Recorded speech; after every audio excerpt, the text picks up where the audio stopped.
Hi everyone, welcome again to another episode of Doers Within Us. And I'm here with Satoshi Shinada. He's a doer within growth markets. He's based in Nigeria. A very amazing guy. I was lucky enough to meet him here in Boston when he was a student at Harvard Business School. And today he's a partner at the Kepple Africa Ventures, which he's going to talk about more with us.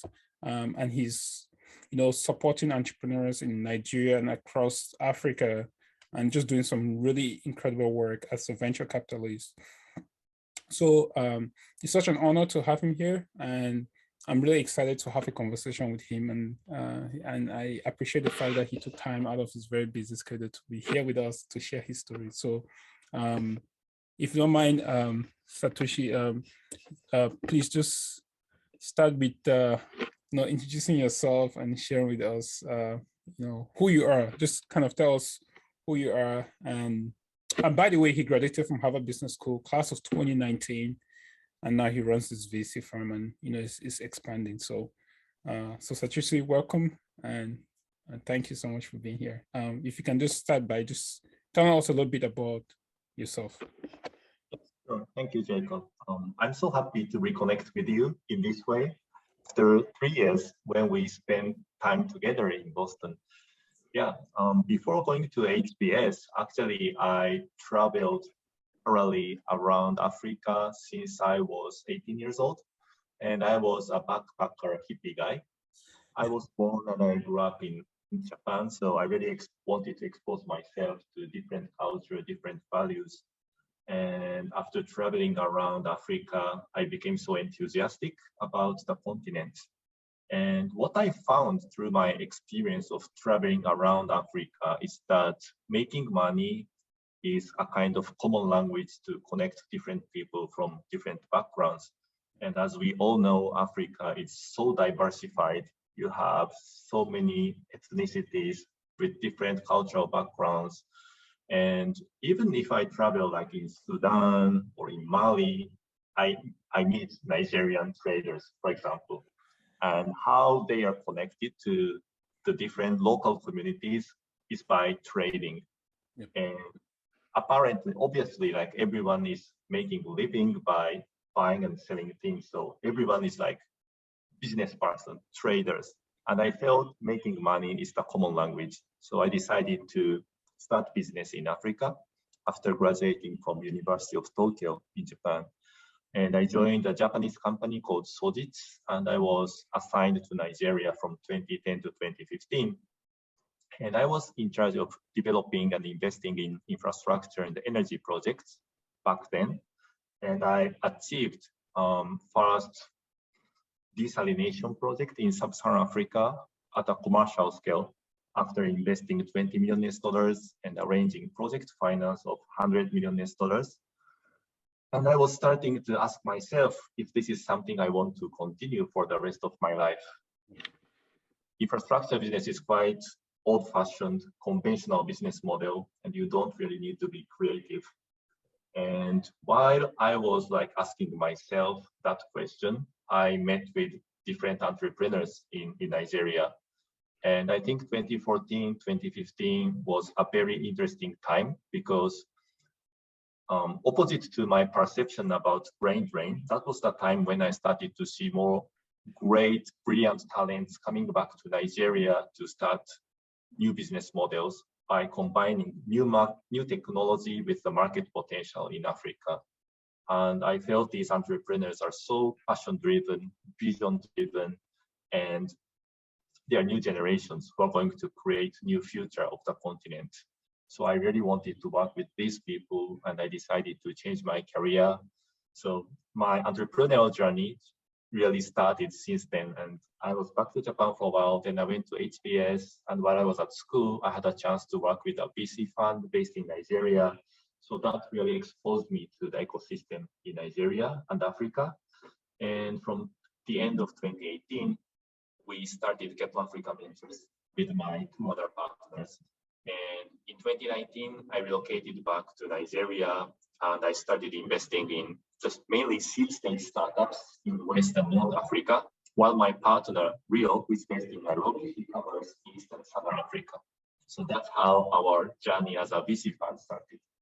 That's such a great story. And thank you so much for going back prior to Harvard Business School. Just give us some context of just like your familiarity with the ecosystem, right? I think for most people starting a VC fund in Africa without any experience is really difficult. And for you to have the experience prior to that, I think that helped a lot, just giving you like the local context, right?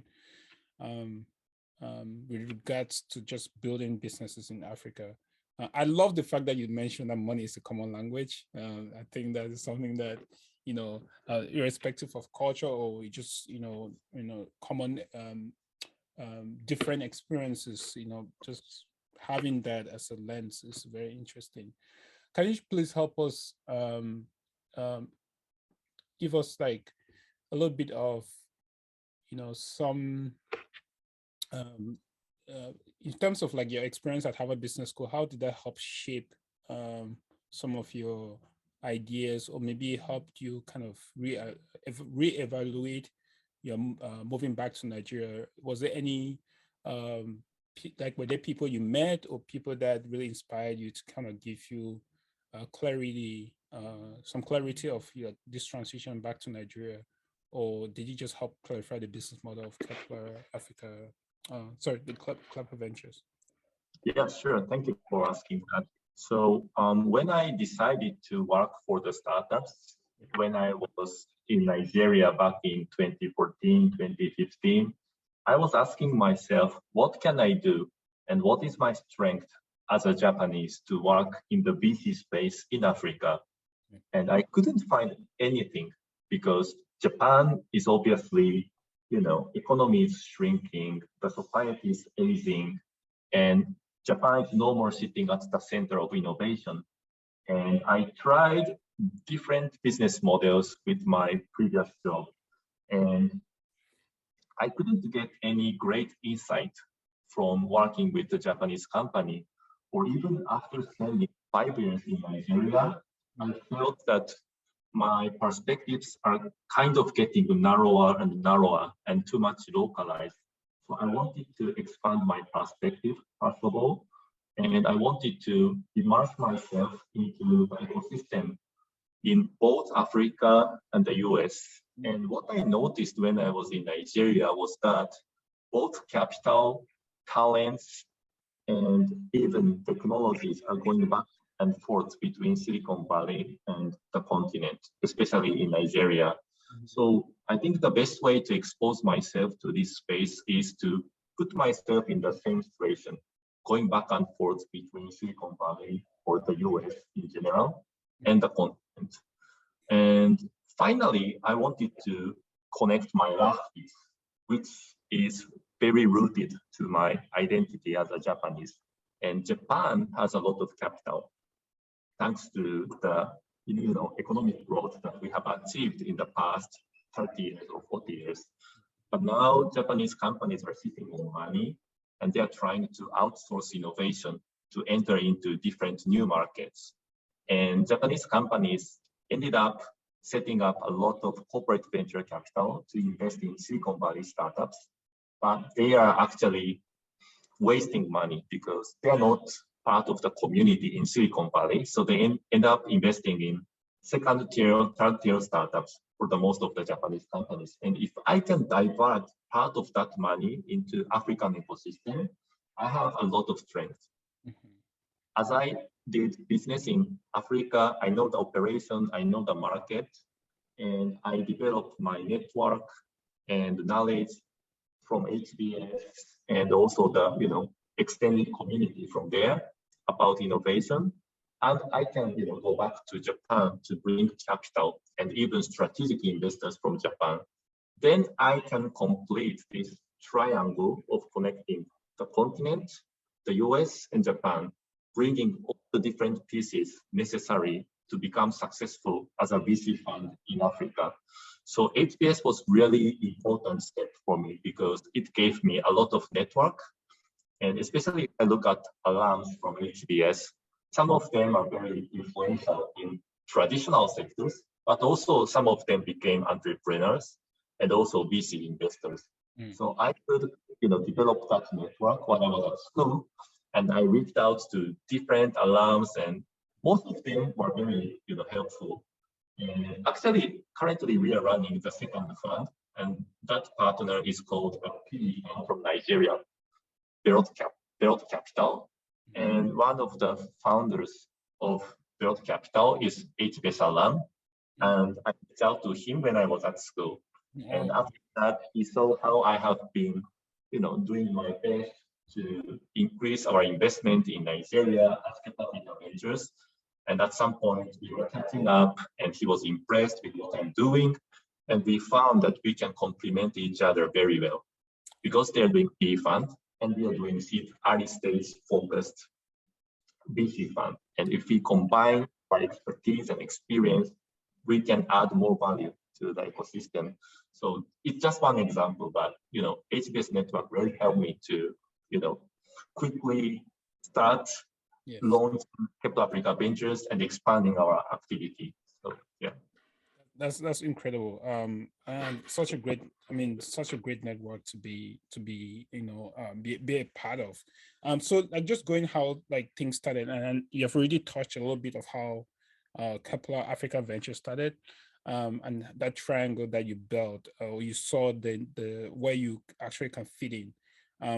Just kind of walk us through, like, how did you really convince them, like, I'm the guy for this, and you guys should give me some money to go back to Nigeria to start this. How was the process? And I think what I'm going to is like, one, on the ground in Nigeria, why did you decide Nigeria had to be the base, or tentatively had to be the area where you guys should be headquartered in, and how did you really kind of get that ball rolling? Like, we need this money. There are a lot of opportunities in Nigeria. If you can help us walk us through that, that'll be really insightful for us to learn. Great. Yeah, so personally, I've spent a lot of time in Nigeria, and in total, I've spent almost like 7 years in total in Nigeria. So obviously, that's the place I'm really good at, I'm familiar with, and it's like my second home country. So I have attachment to Nigeria. Yeah. But luckily, Nigeria is one of the most important market for the VCs, because if you look at the VC funding in Africa, always Nigeria, Kenya, Egypt, South Africa, they are like top 4, top 5 countries in the continent. And because my partner is based in Kenya and I'm based in Nigeria, it's like, we are already having the corners of the Othello, right? So if you have Nigeria and Kenya, it's easier to expand to the new markets. And you can even apply your experience from these 2 important markets to the other neighboring markets. So yeah, I think it was quite strategic to choose Nigeria and Kenya, but also luckily we ourselves were connected to Nigeria and Kenya already. And my partner Rio has moved to Kenya with his wife and kids, and his kids are speaking Swahili. So, we are very locally immersed, yeah, in the ecosystem. That's incredible. So can you just talk a little bit about your founders and how that has played a role, in building this VC fund, and just kind of getting the ball rolling? You said one is in Kenya. You just have one partner, or the? I have 2 partners. I have 2 other partners, so we are 3. Yeah, we started with these 3 members. And I think it relates to your previous question about how did I convince maybe Japanese investors to invest in the African ecosystem. So one of us called Taka, he's based in Tokyo, and he's originally professional accountant working for KPMG. And he spun off from KPMG to work for the Japanese startups by providing accounting services and back office services like 10 years ago. And he found that after 10 years, most of his clients became unicorns. So he was like, now he was sitting at the center of the ecosystem because his customers are now unicorns. And he started to develop a kind of software as a service. It's a Japanese version of Carta to help the Japanese VCs and PEs to manage their portfolio companies online. So this also became very successful. And now he has access to every investor and the great startups in Japan. And his company was actually invested by Nikkei, the biggest Japanese business media, which is also a shareholder of Financial Times in UK. So every startup database that Nikkei uses are coming from that company called Kepple, Kepple Japan. And so his network has been very important for us for fundraising. And a bit funny and a bit irony is that when you talk to the Japanese investors who are not too familiar with Africa, sometimes it's more important to let others speak on behalf of us instead of myself explaining to them that I know Africa very well, because validation always comes from someone else. And that person for us was someone who has been very successful in the VC space in India and Southeast Asia. He found our approach to Africa very similar to what he did 10 years ago for India and Southeast Asia. And he became a great supporter for us, and he became our LP.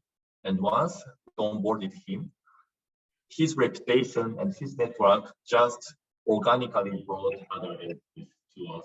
So I think that was really important milestone in our fundraising journey.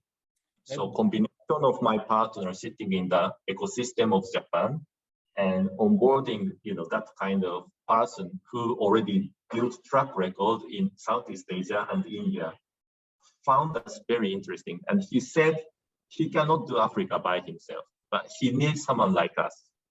And that really convinced others to bet on us. That is truly insightful. I mean, reputation precedes just your ethics and and your skill sets, but also experiences. And I think that's a great story to highlight, the value reputation. That's very, very insightful. I think on the back end, it's like, there's some work that is done before you launch something like that. And, your co-founder that's such a great network to have, to build on that. That's great. That is pretty amazing. What he achieved and kind of how that has created value for you and yourself and your team members. We all know, just doing stuff in the growth market is very challenging, right? And there are a lot of things that you have to overcome. And if you can just please share with us what were some of the initial just the initial hurdles that you guys faced while you guys were, and you can start from a very personal story, like, how was it like, going back to Nigeria and just maybe adjusting to that ecosystem. I know you lived there 7 years. I mean, totally you've been there for 7 years, but how was it like adjusting? And perhaps if you can just share with us your personal challenges, but also like setting a VC fund in Nigeria. Right. Yeah, I think it's a bit negative aspect of the VC ecosystem, but I feel the VC ecosystem is a bit closed, and not everyone is welcomed, especially when you are new to the space. And to just get into the ecosystem, I think HBS network really helped me. But also, writing check was very important, because doing is like, validating. If you are just talking, no one believes you. So I had to start writing checks, actually. And of course, when I just started, I made lots of mistakes. So maybe with the hindsight, maybe I have not invested in that company. But that was all about going up my learning curve, which was very steep because we started in a very lean team, just three of us, and all the mistakes belong to us. So I cannot blame anyone for making wrong investment. And writing check at a quite, quick pace. And back in 2018, 2019, the ecosystem was still struggling with a huge funding gap. And even the great seed stage startups did not have enough access to the funding. So writing checks quickly and actually acting is the biggest proof to other investors. So I think we started in a good way by just doing, implementing. Exactly. And through that process, also we made mistakes. And I think in Africa, we tend to mix up social pain and individual pains because there are too many pain points in Africa. But should never forget about monetization. People pay for your service or product because they want the pain points to be solved. But when the pain point is too general or too social, we all accept that someone will pay for that, although we don't want that pain. And when your business model is too broad or trying to solve too many things, or you having too many touch points, then like you end up having little compelling value for the users to pay for your service. So I think that is one of the big mistakes that I made. But when you're new to the space, you can easily, go to the business model that sounds really nice, solving different social pain. It could be maybe just poverty or shortage of water or anything, but you have to go into more details of like who is suffering, for what reason, and why the status quo is not working. So we were new to the space, so we had to do lots of trial and errors, and we learned from that. Yeah. And so based on that, what are you guys looking for in an entrepreneur based on your learning curve? What are some of the either soft skills or hard skills? I know now hard skills nice, this thing changes interchangeably, right? People say being nice or kind now is a hard skill. I mean, whatever the case, but how are you guys, what makes you say this is a startup that is more likely going to be unicorn as you guys profile the entrepreneurs to get into your portfolio? So in terms of track record, we really care about the founders' capability to actually earn money, to monetize. If they have made any business that can, generate like monthly revenue of more than like 20K, 30K, I think that's a great validation. Some entrepreneurs have much better track record of making money. I don't care if it is like really startup business or any other business, but the track record of making money is really important because that is the validation of their business savviness. And business savviness is so important because Africa is one of the most difficult places to make money, to let people pay for you. People don't pay. Yeah, so that's one. Yeah. And just so so if the business savviness is one, right? Yeah.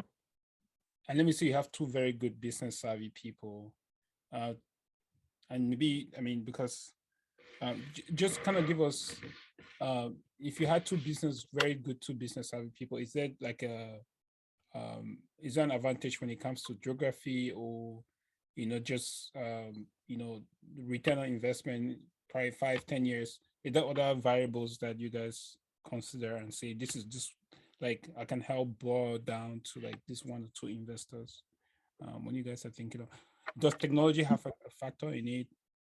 Yeah. Or is just a combination of many things that just boils down to it?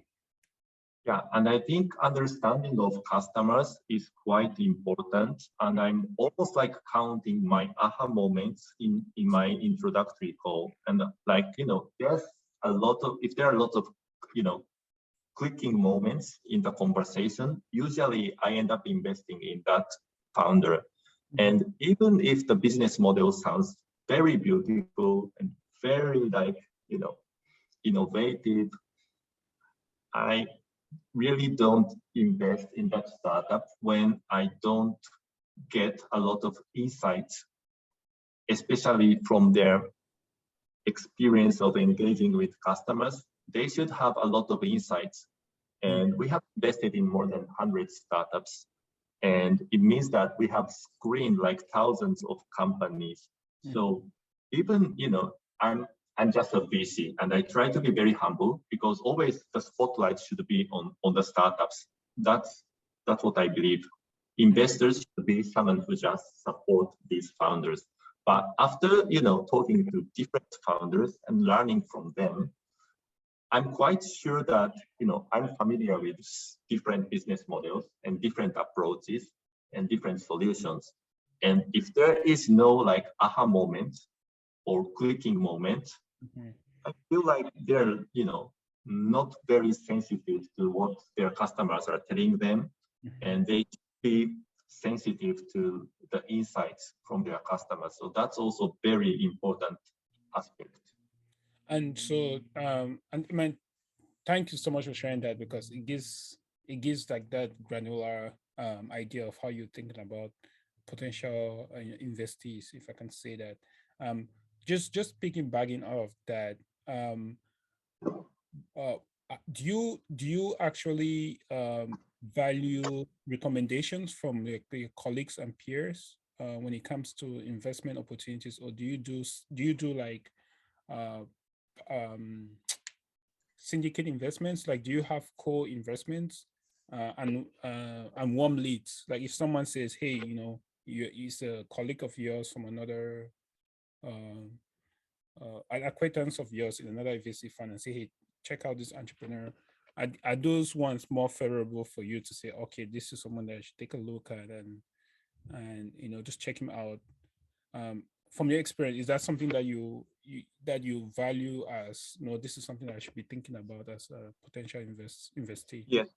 Yes, I am very well aware of limitation of being Japanese. I'm not Nigerian. I'm not Kenyan. I'm not Ghanaian or Cameroonian. So I think, the engagement or experience that I can have with the local communities is limited. I cannot overstate about that. So I think I really need to, collaborate with local investors. And most important thing is that we investors can provide diversified values to the, startups. Each investors have their own strength and the unique value that they can bring on the table. And luckily, we as a Japanese VC, the values that we can bring for the startups is quite unique. We always prioritize the values of bringing strategic investors from Japan and Asia to our portfolio companies. Yep. And this cannot be replicated by other local VCs. But on the other hand, I rely on them for, learning about, having a deep understanding about the ecosystem. And usually the great founders could be identified from their previous working experience. And especially now we are seeing more and more like, ex-Jumia guys or ex-InterSwitch guys starting their own business as an entrepreneur. Yep. And I don't know a lot of people from Jumia or InterSwitch because although I spent some time in Nigeria, my industry was in infrastructure, energy. So I think I still have to rely on my co-investors who has already deep relationship with Jumia or maybe InterSwitch or Andera, whatever. So I really respect what my co-investors have, but also the values that we can bring doesn't overlap with any of them. So I think we are quite neutral as a Japanese VC. Some local VCs might have, different groups. This VC and that VC are very close. Yep. That VC and this VC might not go well. Yep. Like we can be good friends to everyone as a Japanese VC, bringing a unique value, and that can be appreciated by any of them. Yep. And our goal, don't forget this, we have to bring diversified values for the startups because, depending on the stage of their, business growth, what they need is so different between early stage, growth phase. What they want is different. So we have to be prepared to provide more consistent support to the growth of the startup. And I feel like what we can bring to the startups is a bit more focused on later stage because we can bring, we try to solve actually two gaps in the ecosystem. The first gap is the deep gap between seed and Series A. Yes. And back then, like 3 years ago, 4 years ago, even the great seed stage startups struggle to fundraise for Series A. Only a handful of the startups who have access to Y Combinator or any other global accelerators could access global investors for Series A. But for other local startups, it was very difficult. So we wanted to play an anchor role to invest in these seed stage startups as a global VC and connect them with other global investors for their Series A. So to close that gap between seed and Series A. And our second focus was to solve the mismatch between what the startups in Africa need and available type of investors in Africa. In Africa, you can easily find financial investors and impact-driven investors, but it's very difficult to find strategic investors. But if you look at Asia or India, you find that strategic investors have been driving the growth of the startups as an investor, but also as acquirer of the startups, providing exit opportunities. And Africa doesn't have that, strategic investors. We wanted to bring more strategic investors from Japan and Asia. So we try to solve these two gaps. I mean, I think you need to do a lecture on this. This is really good. It is really good. And I think you guys really thought about this. There's a lot of strategy at the back end, and I as you just explained, I think the gaps you identified is like spot on, and your role as your role in this space is just remarkable, and I think there's a lot of growth that will come with just your presence in Nigeria and across Africa. So I really appreciate what you guys are doing and continue to do. Can you just share with us some of the, if you can, and if it's within the legality of VCs? I'm quite aware some things cannot be shared. What are some of like the investments that you guys have done, or maybe just the recent ones that you're proud of? Yeah, thank you. So in the fintech space, we invested in Tmapped, recently Move, and I think the momentum of the growth of these two companies are quite impressive and phenomenal. So yeah, we are proud of these two companies. Amazing. But also we have been very sector agnostic. So we have invested in healthcare startups such as Africa Health Holdings, AHH, or in the marketplace space, we invested in Africria from Cote d'Ivoire. And we brought, actually for both AHH and Africria, we brought Japanese companies listed on the Tokyo Stock Exchange to make their first direct investment into the African startups. And they became very important strategic partner for them. For AHH, yes. The Japanese company that invested in them is actually the fastest growing healthcare company from Japan. And they have already acquired similar startup from India. So we are trying to kind of replicate the roles that these strategic investors can have played in Asia to Africa. And even for Africa, we brought the Japanese cross-border e-commerce company listed on Tokyo Stock Exchange to also invest in Africa. So yeah, this is like example of actually how we are bringing strategic investors from Japan. And maybe in the communication space, we invested in Tarmi, with like African version of Twilio. So that's incredible. So we are sector agnostic, and we have invested in different startups so far. That's incredible. I think I know African Health Hold is with Sango Delhi, right? Yeah.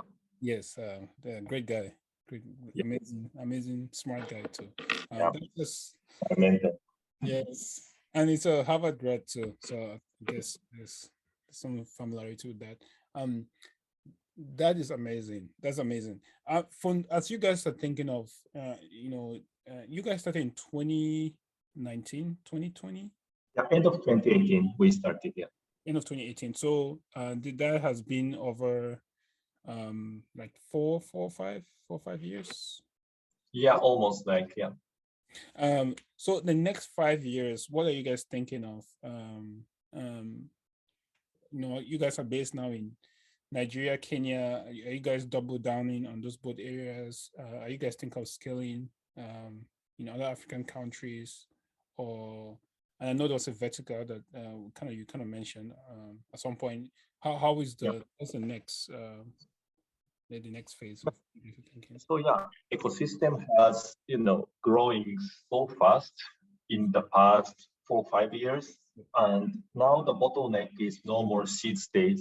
I think we are seeing more and more small funds investing in seed stage, and we are seeing global investors like Tiger Global or Sequoia or Andreessen Horowitz or SoftBank coming to the later stage. So we feel Series A and Series B are kind of left behind, and we need to support these Series A, Series B startups very intensively. Otherwise, these seed-stage startups cannot go up to Series A, Series B. They need larger check size for investment, but they also need support to fuel their growth. And what they need at seed stage and growth phase is quite different. And we think bringing strategic investors are more relevant for these growth phase startups, because these strategic investors can share the operational excellence and provide global network to expand beyond their original markets to other markets. And they can also provide strong brand, which startups don't have. And as I said, with our fund two, which just started investing and which will continue investing for the next 3-4 years, partnered with a Nigeria-based PE fund called Verod. And we are running this fund two in the joint venture.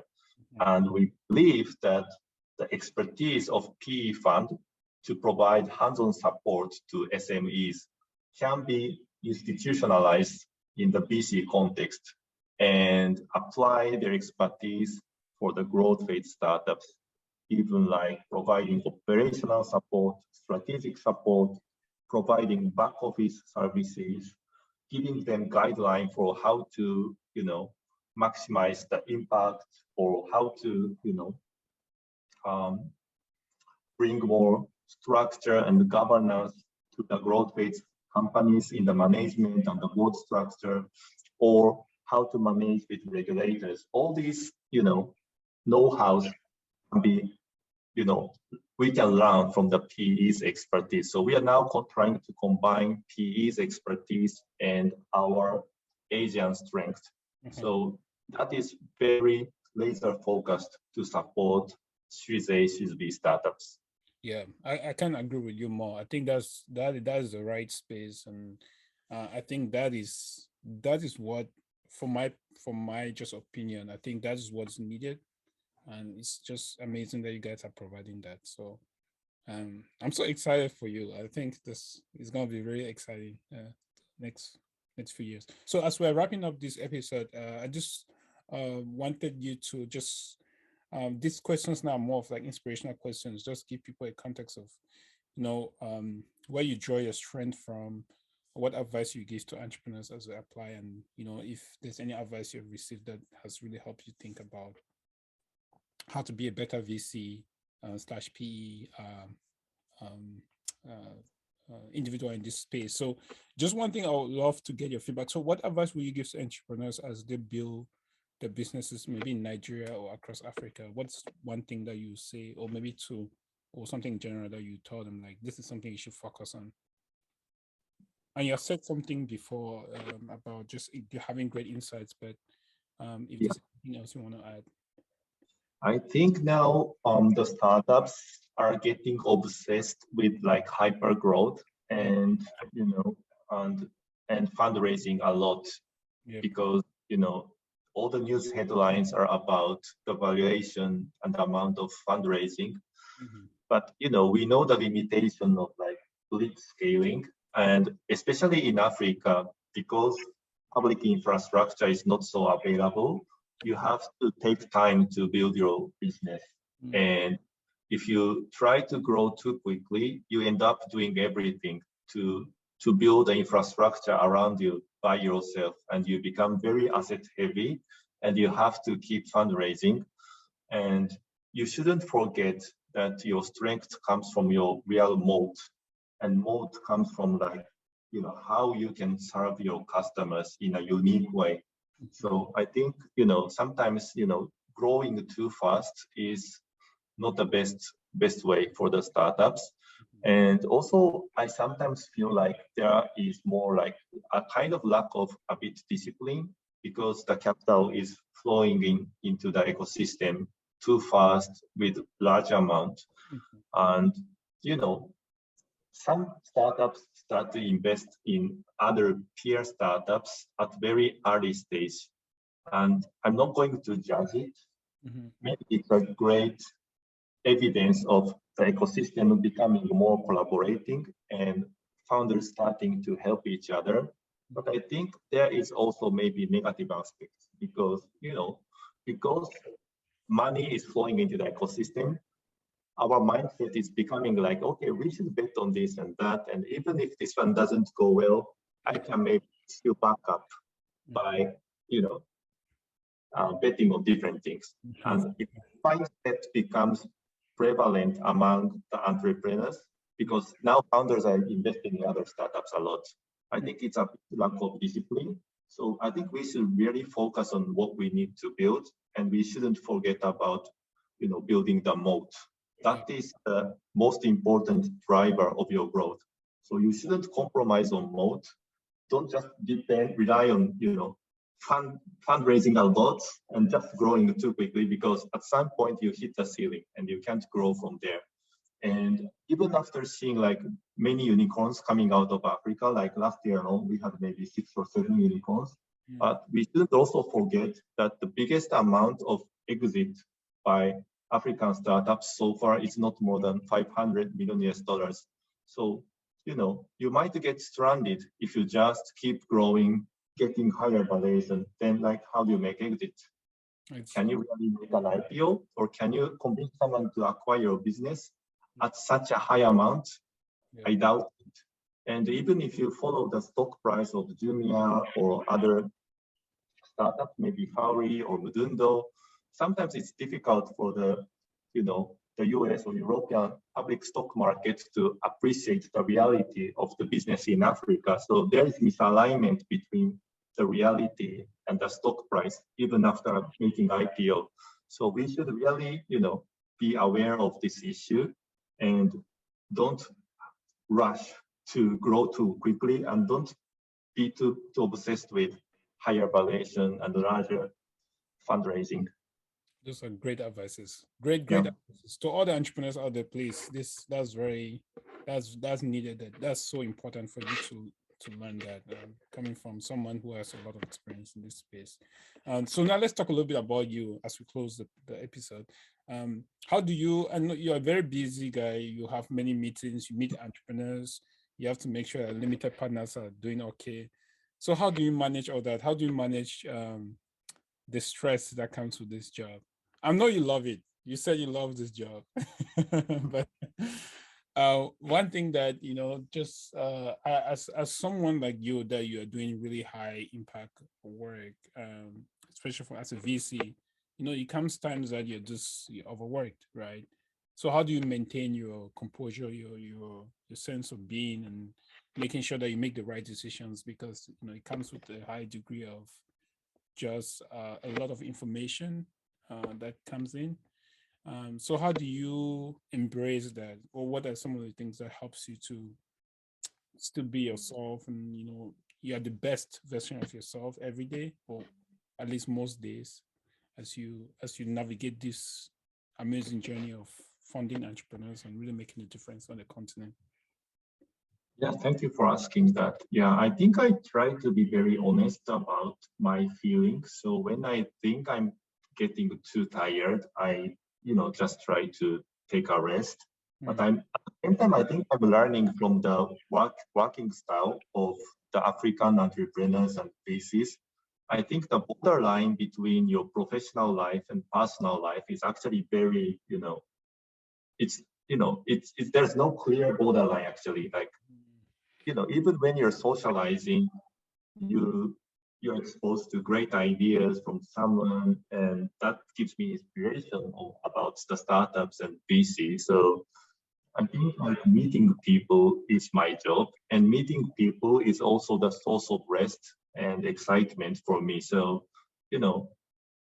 I try not to, have a, very strict borderline between work and personal activities, and I try to be very just open to everyone, and I try to enjoy conversation, and I think what drives me is always curiosity.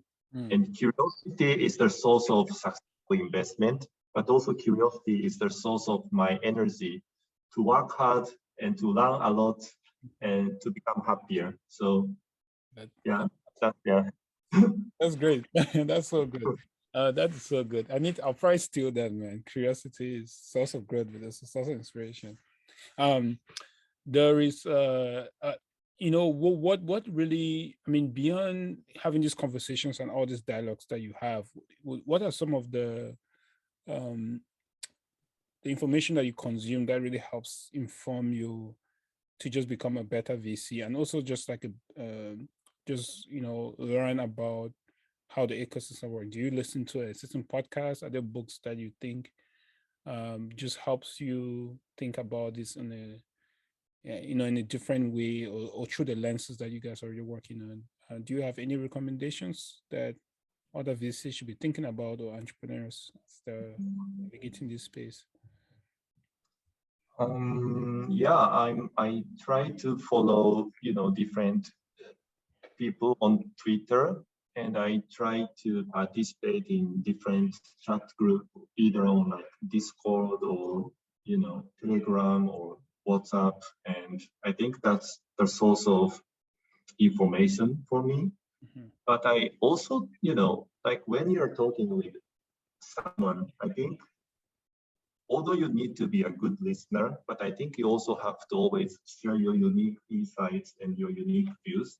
And I think your uniqueness always comes from like something outside what you're focused on. Like currently, I try to learn a lot from like Japanese companies' perspectives, what's going on in India. Just this morning, I was talking with a VC investor based in Central Asia, or yesterday I was talking to someone building Web3 product. So I think exposing yourself to different things, different ideas is really the source of like and when you have these random inputs, you feel like you're kind of overwhelmed, but you gradually digest, and I think you start to connect different pieces, and that would shape your views. So, and I think listening to different things just gives you more energy and gives you lots of ideas. So I try to, I try not to limit myself to like what I need to learn about or what I need to follow. Yeah, that's great. I think there's this term like lateral something like like Henry Ford learned how to assemble cars from the meat industry. Yeah. Like, like picking things from outside can help inform Right. you. So that makes a lot of sense. That's very insightful. And I think that really helps kind of inform me as well as our listeners. So just for a close here, what do you envision Africa to be in the next 10 years or 5, maybe, and how do you think, and I know you're a very humble guy, you're a very nice, humble guy, you do some great work with Kepple. I mean, sorry, before to answer that question, how much is the fund you guys have now? How much, do you guys, in terms of size check that you guys do at the moment and hope to do? Yeah. So we deployed all the capital from our fund one, which was 18 million US dollars, 18, to invest in seed stage startups. Yep. And now we moved on to our fund two, and we just achieved our first close. And we have commitment of in total 47 million US dollars, which is going to be deployed from now. That is amazing. That is amazing. So amazing. And so just going on to this last question here. I know, and I'll just say it again, I've gotten to interact with you for a couple of we've had some couple of interactions, and I know genuinely you're a humble person and you're focused on the work, you have that focus. But how do you see your role with Kepler Africa Ventures in Africa? And what do you hope to see Africa in the next 5-10 years through the work you're doing on the continent? Yeah, so our vision is to create new industries from Africa. And I think that that vision comes from like how I was very excited when I was a kid, when I was listening to my grandfather's story. And, at that time, Japanese economy was growing like crazy. And, when the economy is growing, there are lots of also like, negative side effects. There was lots of like environmental issue, health issue, or different issues, family issues. But I think always growth, excites people because you get more aspiration to have better tomorrow. And I think, looking at the history of Africa, I think now we are seeing more and more homegrown innovation made by local entrepreneurs. And I think this is most exciting time for me. And I think I'm lucky because I was inspired by Africa and I became enthusiastic about Africa. But if it was maybe 10 years ago or 20 years ago, maybe I just end up working for maybe UN or working for PFIs, providing different, infrastructure projects or grant projects. And it's nothing about innovation. But now, we are seeing initiative and ownership of the entrepreneurs. And, ironically, maybe some of these entrepreneurs was born to the, good family maybe. And their family, the parents used to work for maybe old big industry. And now their kids maybe studied abroad or they work for startups. And they're trying to even like disrupt the old business models that were developed by their parents' generation. And I think this is a good thing because sometimes, legacy has been the source of maybe inequality or inefficiencies. And Africa has a lot of kind of, bias, a bad reputation about, cronyism, corruption, and so on. And then I think, startups and entrepreneurs are quite opposite to these perceptions. We are creating a new future of the continent together with these entrepreneurs. They are very vision-driven, passion-driven, goal-driven. They're not going to stay with the legacy. So I think we are at a very interesting timing. And even Africa can become the good, case study, a good model, role model for other emerging markets. We are very bullish about Africa. And Japanese companies are actually trying to learn from the African startups. They want to outsource innovation from Africa because they know they cannot innovate to make products or services that cater to the new emerging lifestyles and from Africa. So we are learning from Africa. That's amazing. Satoshi, thank you so much for being here. Yeah, you are a remarkable person, and I think just your insights that you've shared on this episode will really go a long way to really inform people about Africa as a continent, but just kind of the work you do and how that's making a difference on the continent on a very basic level, localized level. And I couldn't thank you more for your time. And I want to also kind of shout out to your founders, your partners as well, for the incredible work they do in their own in their respective geographies, or even when they work with you in Nigeria. I really I'm banking on you guys to really lead the way on, especially on that strategic investments, bringing in the Japanese partners. I think that's really helpful and kind of help these companies get exit, and I think that's a critical piece to development, so entrepreneurship in Africa. So thank you so much. We appreciate your insights. Thank you, Jacob. Awesome. So we're gonna have our next episode soon, and I'm excited that we got to learn about Satoshi today. All the links of his of the company will be in the description, and we are so excited to just have him here. So I'm looking forward to having you guys in the next episode. Bye, everyone.